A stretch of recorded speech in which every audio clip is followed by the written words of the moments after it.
Karena akhir-akhir ini banyak pondok pesantren labelnya aswaja tapi kelakuan nggak aswaja.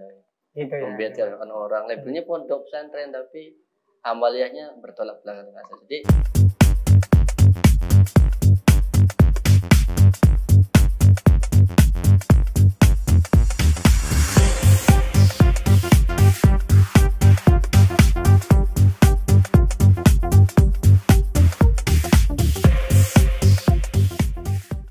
Assalamualaikum warahmatullahi wabarakatuh. Para pemirsa dimanapun Anda berada, kita jumpa lagi dengan podcast Sahabat Isun Pemuda Keren. Podcast Sahabat Isun Pemuda Keren ini bekerja sama dengan LTN-NU Kecamatan Gebang. Kali ini Alhamdulillah sudah hadir di tengah-tengah kita Kang Jamaluddin Al-Athar. Gimana kabarnya Kang Jamal? alhamdulillah sehat. Kang Jamal, kali ini kita akan berbincang-bincang kaitan dengan peran santri di negara Indonesia, Kang Jamal. Wah. Karena kemarin itu di Hari Santri bahwasanya dari santri untuk negeri. Nah, dari kalimat itu setidaknya Kang Jamal itu punya punya gagasan lah. Ketika kita menyandang label santri, kira-kira punya gagasan apa untuk negara Indonesia. Nah, karena untuk negeri kan berarti negara Indonesia Kang Jamal ya. Iya, siap. Oke, sebelum kita bincang-bincang lebih lanjut, saya pengen tahu dulu bagaimana pengalaman Kang Jamal sebelum berkiprah di tengah-tengah masyarakat, khususnya di lingkungan Nahdliyin, mulai dari Kang Jamal mengenyam atau belajar ya di pendidikan mulai dari SD sampai ke perguruan tinggi. Maka Kang Jamal, bagaimana Kang Jamal?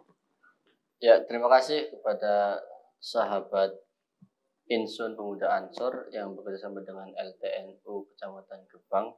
Mudah-mudahan dari podcast ini lahir generasi-generasi muda, khususnya dari kalangan santri, Kang Bari. Iya. Ini bisa memberikan sumbangan lebih banyak kepada negeri dengan kemampuan kita.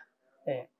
Otomatis kalau semua saya ditanya soal bagaimana belajar saya dulu di mana, itu agak malu ya sebenarnya. Malu, nggak usah malu Kang Jamal. Dijelaskan saja. Enak soalnya. Kayaknya mondoknya di mana saja? Sebab kalau semua saya berpikir saya pernah mondok di sini, tapi kok kelakuan saya nggak sesuai dengan pesantren. Oh, gitu. Tapi untuk meyakinkan bahwa proses belajar itu penting. Dan di mana kita belajar hari ini juga penting. Karena akhir-akhir ini banyak pondok pesantren labelnya aswaja tapi kelakuan nggak aswaja. Gitu ya. Membiarkan orang labelnya pondok pesantren tapi amaliyahnya bertolak belakang dengan aswaja. Jadi ya patut kita harus mengiklankan, harus ngomong bahwa saya pernah pesantren di sini. Ya awal-awal saya dulu pesantren ibtidaiyah, bukan pesantren ya, ngaji kalong lah ya. Dulu saya ngaji kalong di rumah sana pinggir kali di desa Kalibuntu, tepatnya di pondok pesantren Rodotul Tolibi. Itu di mana? Di Kalibuntu, Kecamatan Pabedilan, percis di samping Cisanggarung. Jadi kita kalau habis ngaji ya ke Cisanggarung main-main. Itu pondok itu didirikan oleh Kiai Ahmad Zaini Mustajab yang mendapatkan istri dari Gedongan, namanya Nyai Zahra, putri daripada Nyai Solehah. Nyai Solehah itu putrinya Kiai Sirot. Kiai Sirot itu mbahnya Kiai Said yang sekarang jadi ketua umum PPN. Jadi begini-begini juga ya, sanadnya jelas lah. Dulu saya mondok di sana tuh Kang Bari. Ya saya ngaji Hafidul Awam, ngaji Safina, ngaji Mabadul Fiqhiyah, ngaji Jurumiyah, ngaji yang kecil-kecil lah. Tapi dari situ kita belajar banyak dari hal yang kecil. Kemudian setelah di situ sampai kira-kira dari mulai SD, kemudian dari mulai kelas 6 saya tidur di pondok, kelas 5 mungkin ya kalau mohon maaf kelas 5 di pondok, kemudian sampai SMP lulus di situ, kemudian saya berhijrah Malang Buana. Kemana itu Malang Buana? Kalau ke pusatnya, ke pusat jantung ilmu. Maka di situ gedongan itu karena gedongnya ilmu. Saya berharap di situ itu berjumpa dengan orang-orang hebat. Kenapa? Karena gedongan itu melahirkan generasi-generasi hebat, santri-santri yang sekarang itu berkiprah untuk Indonesia. Termasuk Kiai Makhrus Ali itu lahir di Gedongan. Itu pelopor adanya militer di Indonesia. Tapi sebelum ke Gedongan itu kenapa sih artinya kayak Kang Jamal kok memilih ke Gedongan? Terus pengalaman yang menarik Kang Jamal ketika Kang Jamal tadi ngaji-ngaji, kalau istilah sekarang itu santri kalong lah ya Kang Jamal ya, walaupun di ibtidaiyah tapi ngajinya rutin ya Kang Jamal. Ya rutin, hanya karena metodenya klasikal, ada kelas-kelasnya, beruntun. Nah oke, kemudian ketika Kang Jamal ke Gedongan tadi, bagaimana motivasinya kan? Kenapa memilih ke Gedongan? Motivasi ini memang pada awalnya, jujur saja saya pengen mondok di Jawa Timur. Aslinya pengen mondok ke sana. Cuman ya nggak tahu ini takdir Allah Subhanahu Wa Taala, kayaknya harus ke barat. Oh gitu. Kemudian ayah saya dari luar negeri nelpon, terserah yang penting jangan ke timur, ke barat. Akhirnya saya karena memang dari ibtidaiyah melihat kiai saya itu aslinya jantungnya dari Gedongan, maka saya yang penting syaratnya masih nyambung akhirnya ke Gedongan. Dan saya sering mendengarkan cerita bahwa pendiri Gedongan itu seorang wali besar dan jasanya juga besar. Termasuk adanya pondok pesantren Quran di Indonesia yang dibawa oleh Mbah Munawir itu atas berkat daripada kesantrian dan kesolehannya Mbah Said sebagai pendiri Gedongan. Pasti terpacu ke sana. Kemudian tiba-tiba saya masuk di pondok pesantren As-Sighar yang notabene waktu itu dan sampai sekarang notabene adalah Ad-Dauli. Pondok pesantren internasional itu bahasanya udah 2 bahasa, bahasa Arab dan bahasa Inggris. Bilingual. Kita setiap hari setiap ketemu teman di pondok itu makanya ana wa antum. Ana wa antum, bukan kula insun. Bukan kula insun lagi. Kalau ini sahabat insun itu. Bukan sahabat ana ya. Itu sahabat ana itu. Saya di sana sampai sekarang khidmat di situ. Dan saya mendapatkan banyak sekali dari As-Sighar itulah saya mendapatkan bahwa memang ridho orang tua itu penting. Kang Bari. Ketika saya mondok di As-Sighar 3 tahun kira-kira, kemudian lulus SMA, SMK saya sekolahnya SMK mohon maaf, tapi di situ saya belajar dengan ustadz-ustadz yang memang bergayanya itu luar negeri. Saya belajar dengan Ustadz Ahmad Abu Nasr itu bergaya yang Yaman. Abuyanya sendiri lulusan Ummul Qura, jadi saya walaupun mondok di Gunung tapi berasa saya di luar negeri. Iya, betapa hebatnya santri. Biasa gitu ya. Jadi tempatnya desa tapi seakan-akan saya berasa saya itu sedang belajar di Yaman. Saya sedang belajar di Mekah. Kemudian saya pada awalnya kan ingin mondok di saya sebut Lirboyo. Pokoknya saya pengen mondok di Jawa Timur, tapi lebih tepatnya di Lirboyo. Kemudian ketika saya lulus, saya cerita perjalanan dulu nggak apa-apa ya, karena nanti akan ada peran-peran. Iya. Dan setelah saya lulus, nggak tahu saya dilala takdir Allah Subhanahu Wa Taala, saya pengen ke Pare. Belajar ke Pare, saya izin sama orang tua. Saya mau ke Pare, mau ngapain? Belajar bahasa Inggris. Mondok itu ngaji kitab ke bahasa Inggris. Enggak, saya mau ke Pare. Ya, saya kesana ke Pare tahun 2011. Saya yang sana nggak belajar bahasa Inggris. Ternyata keliling. Oh, keliling saja. Keliling pondok. Oh, keliling pondok. Saya pengen tahu Lirboyo kayak gimana. Karena memang lokasinya sangat dekat. Oh, sangat dekat. Keliling ke Pondok Tebireng, keliling ke Pahrululung, keliling. Ya, hampir Jawa Timur saya keliling. Artinya pondok-pondok babon lah, pondok-pondok yang benar-benar founding father negara. Saya pertama kali ngelihat pondoknya Mbah Hashim Asy'ari ini yang disebut dulu sebagai gerakan santri dan kiai. Dari sinilah negara ini muncul, dari sinilah Soekarno minta pendapat, dari sinilah keren. Kemudian saya pindah, karena saya tahu, artinya saya terjawab juga kemauan saya pengen mondok di Lirboyo walaupun hanya sekedar assalamualaikum. Saya pernah lah sebentar itu pengalaman saya. Setelah itu baru saya kembali ke Gedongan dalam rangka untuk melanjutkan kuliah sambil ngabdi. Oke. Gini Kak Jamal, selama Kang Jamal itu menimba ilmu di Pondok Pesantren Gedongan, pasti ada pengalaman yang menarik dan pengalaman yang sekiranya harus bisa memberikan motivasi kepada para putra-putri pemirsa podcast Sahabat Insun. Kira-kira pengalaman Kang Jamal yang sangat menarik dari Pondok Pesantren Gedongan itu apa Kang Jamal? Banyak. Pertama adalah ketika pertama kali kita pengalaman menjadi seorang santri. Ketika kita pertama kali menjadi seorang santri, minimalnya kita kalau punya momen besar, contoh haul. Itu kalau posisi santri itu posisi biasa saja, sekedar pengamat. Kita mengamati setiap tokoh yang datang dalam rangka hormat haul. Kita melihat Kang Said, kita melihat Kiai Mustafa Abdul, kita melihat menteri-menteri.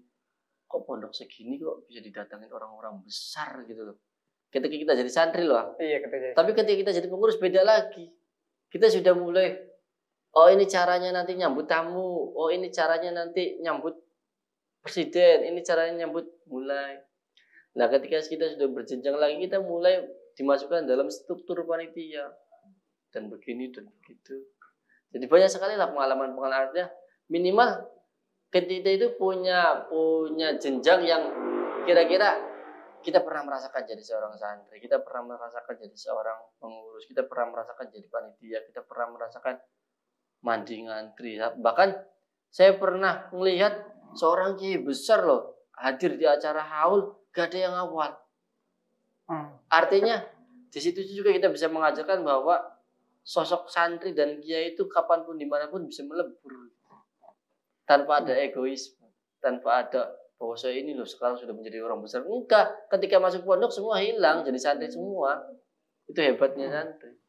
Makanya saya sangat salut kepada santri ketika jadi pejabat tinggi tetap santrinya nggak hilang. Itu luar biasa. Mazil tuh toliban lah itu ya. Salah satu juga peran santri, salah satu waziahnya santri lah, keistimewaan santri itu masuk dimanapun kesantriannya nggak hilang. Jadi ternyata tidak hanya memahami kitab-kitab kuning saja, enggak. Ilmu kemasyarakatan, ilmu sosial, kemudian ya secara tidak langsung juga kayak menjadi panitia. Itu kan tidak ada pelajaran jadi panitia. Tidak ada. Langsung praktis seperti di lapangan ya Kang Jamal. Tapi tidak bisa dipungkiri bahwa apa yang kita lakukan itu tetap ada dasarnya. Ya dasarnya itu tadi pengetahuan kita ketika belajar di dalam kelas.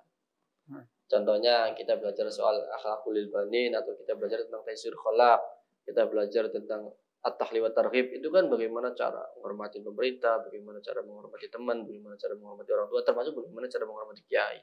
Kalau cara menghormati kiai sebenarnya tanpa belajar di kitab juga sudah sangat jelas. Karena apa?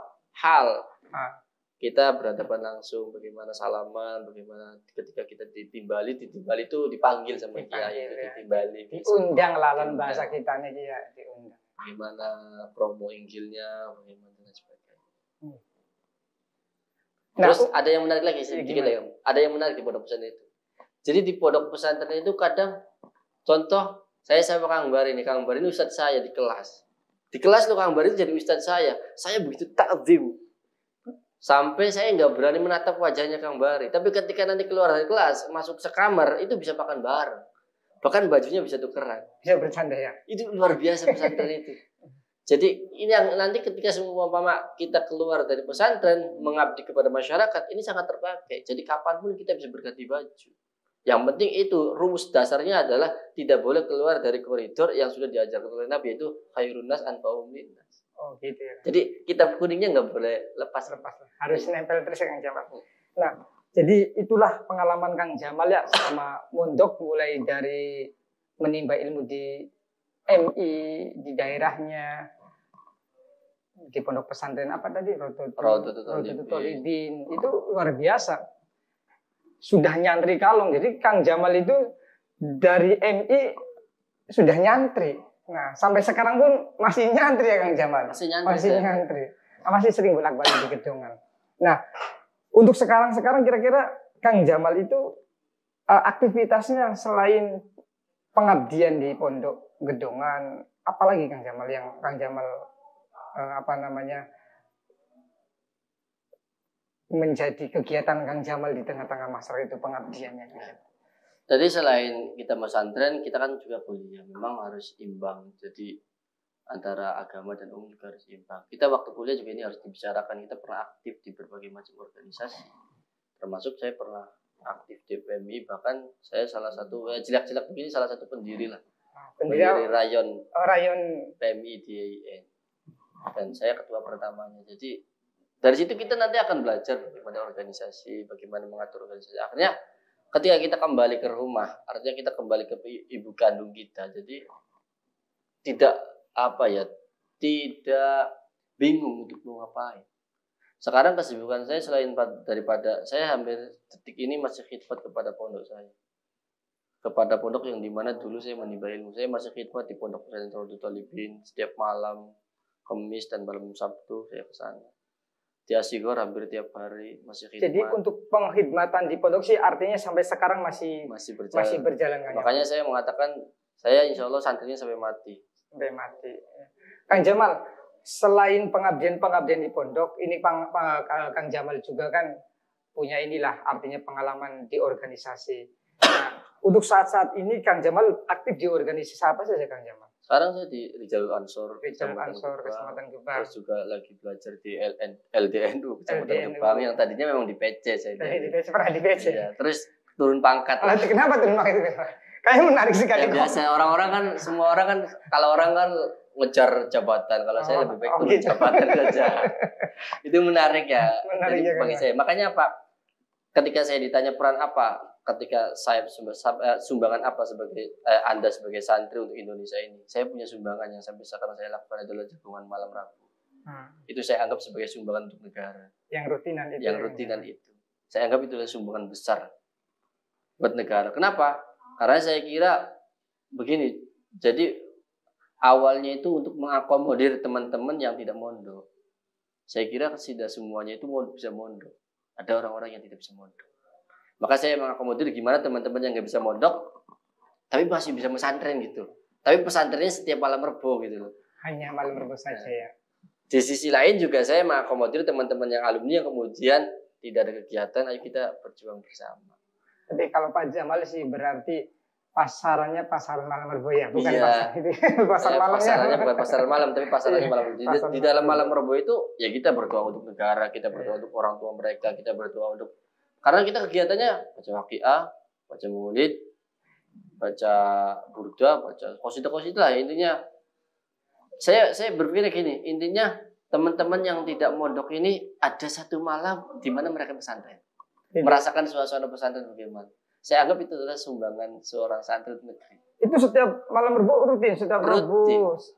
Hampir sekarang yang awalnya hanya 1 titik, sekarang udah berbagai macam titik. Kolaborasi lah. Berapa titik Kang Jamal sekarang? Sekarang ya hampir setiap 5 titik berarti.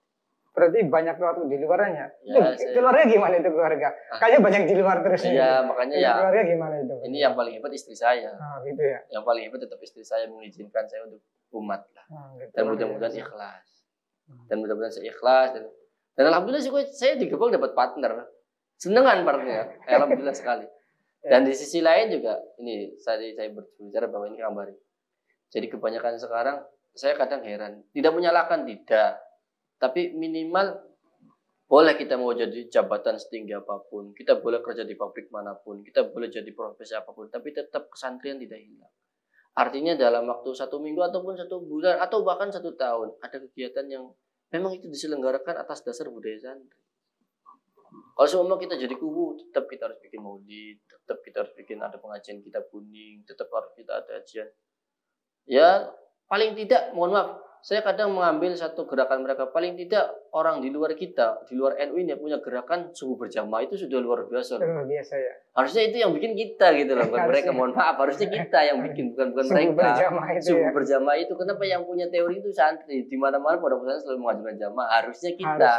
Dan itu kalau seumpama Kang Bari ataupun saya ditakdir oleh Allah jadi kubu, saya gerakan pertamanya adalah jamaah. Iya, minimal mohon maaf ya Kang Bari. Jadi minimal saya kalau semua ditakdir sama Allah Subhanahu wa taala jadi pejabat, jadi kubu, minimal program saya yang pertama adalah bikin gerakan kalau tidak bisa subuh berjamaah itu minimal 1 minggu sekali berbuka di luar Jumat gitu loh. So mama, ayo kita maghrib berjamaah.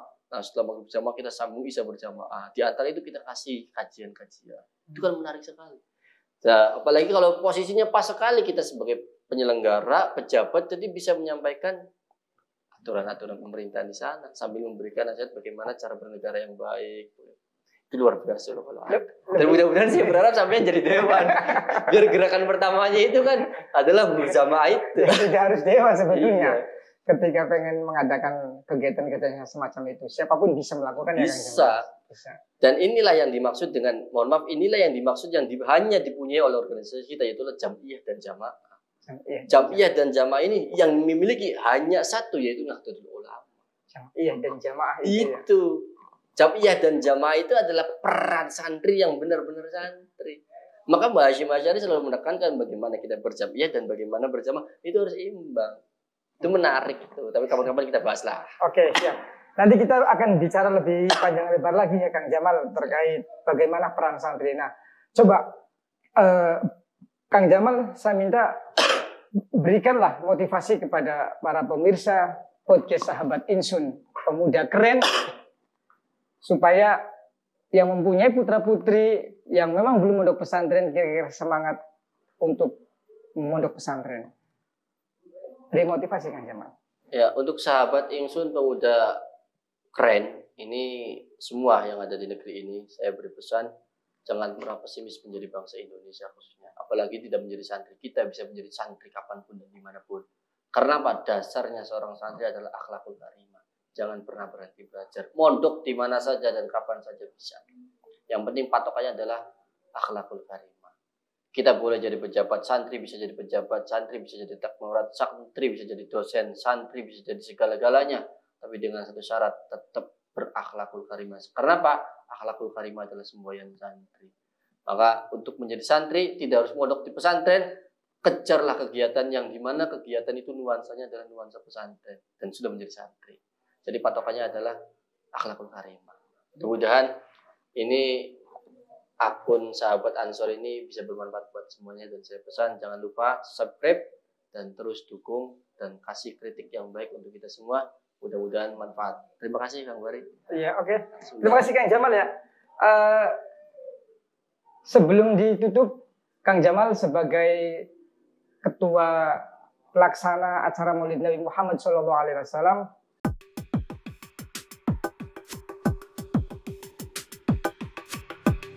nanti untuk sahabat-sahabat semua, sahabat Ansor dan seluruh sahabat yang ada di Nusantara, jangan lupa nanti tanggal 14 September, hari Selasa, pada zuhur, setelah zuhur, kita akan mengadakan Maulid Akbar bersama Habib Jindan, Habib Ahmad, dan Habib Ali Al-Habsyi. Mudah-mudahan beliau sehat dan bisa hadir. Dan saya serukan kepada semua pecinta Maulid Nabi Muhammad SAW dan pecinta Nabi Muhammad untuk hadir dan mengharapkan barokah. Mohon doa dan dukungan. Silakan hadir dan berikan doa yang terbaik untuk Indonesia. Terima kasih. Oke, terima kasih Kang Jamal. Sudah sedikit ya banyaknya memaparkan pengalaman Kang Jamal menjadi seorang santri mulai dari tingkat bawah sampai tingkat atas, tingkat jabatan ya Kang Jamal. Ya, turun jabatan. Ada turun jabatan Kang Jamal ya. Mudah-mudahan apa yang sudah dijelaskan Kang Jamal, obrolan ini bisa bermanfaat untuk seluruh sahabat Isun, pemuda keren. Podcast ini milik pemuda Ansor Kecamatan Gebang yang bekerja sama dengan Lembaga Taklim An-Nasr MCNU Kecamatan Gebang. Semoga apa yang sudah dijelaskan Pak Jamal, apa yang sudah kita obrolkan, para pemirsa yang ada di rumah dan dimanapun Anda berada, jangan lupa selalu update kegiatan-kegiatan podcast yang selalu ditayangkan oleh sahabat Isun, pemuda keren. Terima kasih Kang Jamal, semoga bermanfaat. Kurang lebihnya mohon maaf. Alhamdulillah. Wallahul muwaffiq ila aqwamit thoriq. Wassalamualaikum warahmatullahi wabarakatuh. Terima kasih Kang Jamal. Siap.